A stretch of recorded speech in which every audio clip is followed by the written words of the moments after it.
Ravi de vous retrouver dans Smart Auto et grâce à vous et grâce à nous un petit peu aussi, on part à la découverte de la filière automobile. Bonjour Francis Hachem. Bonjour. Vous êtes le créateur de CodeNect. C'est bien ça. Qu'est-ce que c'est que ce nom barbare et de quoi ça s'occupe CodeNect? Je vais y arriver. CodeNect, alors pourquoi CodeNect? D'abord, c'est donc l'idée de départ, il y a code, donc on partait d'un QR code au départ, et puis Nect pour la connexion, donc on connecte à travers un QR code. Finalement, ça a évolué, et CodeNect aujourd'hui, c'est une application mobile pour la gestion du véhicule, de ses données, de son utilisateur et du parcours mobilité de son utilisateur. Donc ça sert à qui?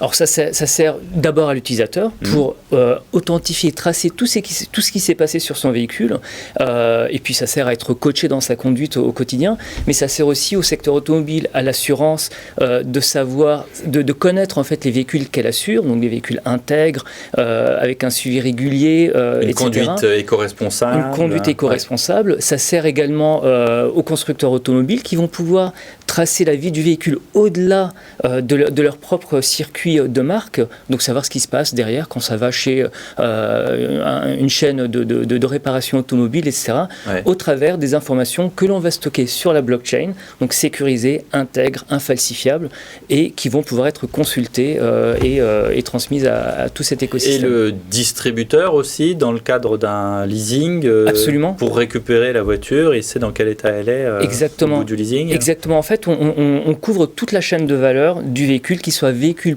en propriété, ou véhicule en location, ou en autopartage, c'est etc. Ça. Dans les flottes d'entreprise notamment. Dans les flottes d'entreprise également. Ouais, c'est intéressant de savoir où est son collaborateur. Exact. Alors, c'est pas tant pour le surveiller, c'est pas du flicage, puisque l'utilisateur a la possibilité de partager les infos qu'il souhaite partager, mais en revanche, ça permet à l'entreprise d'optimiser les courses, par exemple, d'optimiser la manière de conduire, de challenger sur une bonne conduite. Alors, on va pas dire a dépassé les limites de vitesse ou a fait ci ou a fait ça. Par contre, on va noter de 1 à 5, 4,5, 5, 3, et ça va permettre de dire ce collaborateur est un bon conducteur, il est éco-responsable, et bien on va lui donner quelques points, quelques tickets par-ci par-là, on va le récompenser. Alors du coup, vous dites souvent, c'est un peu la carte vitale de la voiture ?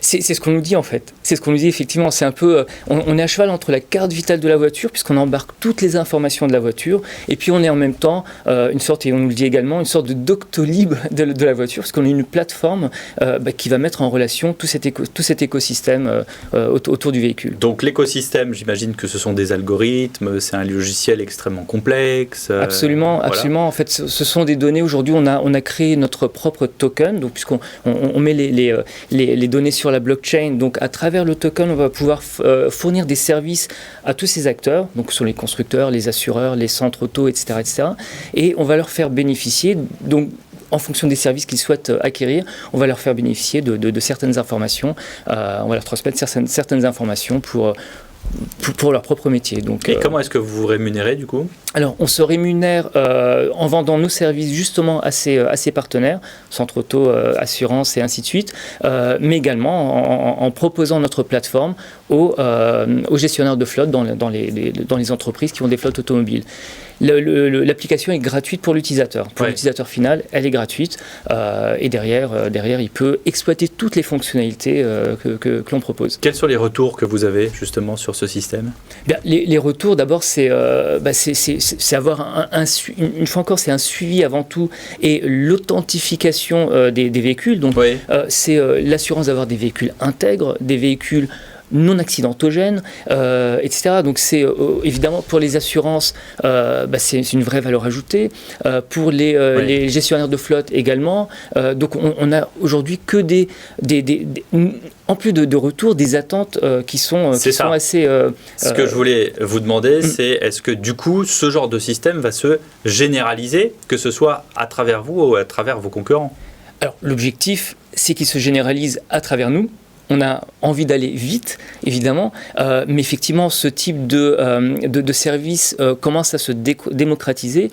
Il y a de nouveaux acteurs qui arrivent sur le marché, et l'objectif, c'est d'être le plus interopérable possible pour permettre à tous les acteurs de pouvoir en bénéficier.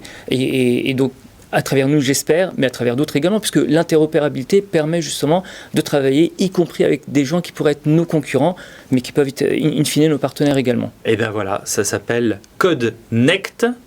C'est assez récent, 2019. 2019, c'est tout récent, absolument. Donc avec, j'imagine, une capacité de grandir. Une capacité énorme de grandir. Ouais. On a plein d'évolutions à venir et le marché est vraiment énorme et il y a beaucoup de belles choses à faire encore. Bah oui, vous êtes dans l'air du temps. Merci beaucoup. Merci Francis à vous. HM. Merci. Et nous, on se retrouve dans un instant dans Smart Auto.